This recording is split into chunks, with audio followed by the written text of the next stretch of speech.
نبی صلی الله علیه وسلم فرمایي د جمعې په ورځ باندې چې کله د جمعې څوک په کور کې غسل وکړي، مسواک ووایي، خوشبي ولګوي، عطر ولګوي، ښایسته کپړې واغوندي، جمعات ته روان شي، د الله نبی داسې فرمایي په یو قدم باندې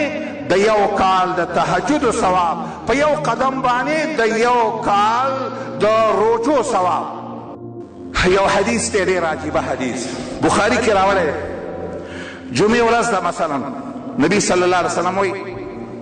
سار چې کله د جمعې ورځ شي، سار ملایکې د جمعات په دروازه ولاړ لیکل کوي، دا اول کس راغی، دا دویم راغی، دا دریم راغی، دا هر یو نوم لیکي. خو د الله نبی یو خبره کوي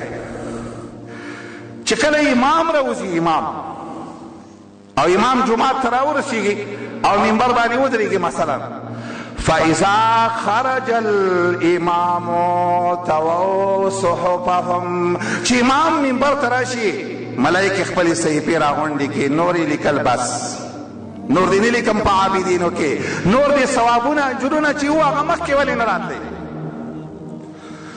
د جمعې ورځ چې وه ځان عبادت ته وزګار که، څنګه یې وزګار کا دا خبر یاد وساته، د صحابو په شان عبادت ته ځان وزګار کا. صحابه کرامو به څنګه د الله عبادت کو. دا د جمعې د ورځې ما مخکې دا حدیث ویلی، صحیح حدیث دی او دې ثواب ته زه نبی صلی الله علیه وسلم فرمایي د جمعې په ورځ باندې چې کله د جمعې څوک په کور کې غسل وکړي، مسواک ووایي، خوشبي ولګوي، عطر ولګوي، ښایسته کپړې واغوندي، جمعات ته روان شي، د الله نبی داسې فرمایي په یو قدم باندې د یو کال د تهجد ثواب، په یو قدم باندې د یو کال د روجو ثواب. 10 قدمه چې واخلې، 10 قدمه چې والې، تا 10 کاله تهجد کړي، تا 10 کاله روژه نیولې ده، دومره ثواب یې دی. خو دا کله دی چې یا بن آدم تفرغ لعبادتي، ټیم ته خو وګوره، هغه وخت ته وګوره چې ته په هغه ټیم راغلی چې دا عبادت په دې د الله اجر درکړي، هغه ټیم ته به سوچ کوې. دویم روایت کې د یو صحابي بل صحابي واقع راځي، په هغه حدیث ته ابن حجر دا حدیث راوړی،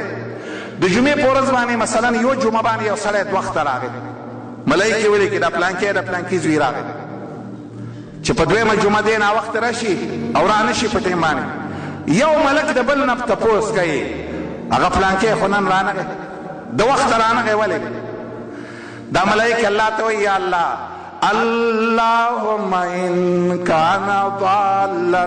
فاهدي، الله کدا گمراهی نو هدایت تو کې ولې نا وخت راغی، او الله کده غریب مالدار کې، الله ک بیماری روغې کې خو نور کله خو بده دومره نا وخت نه راغی.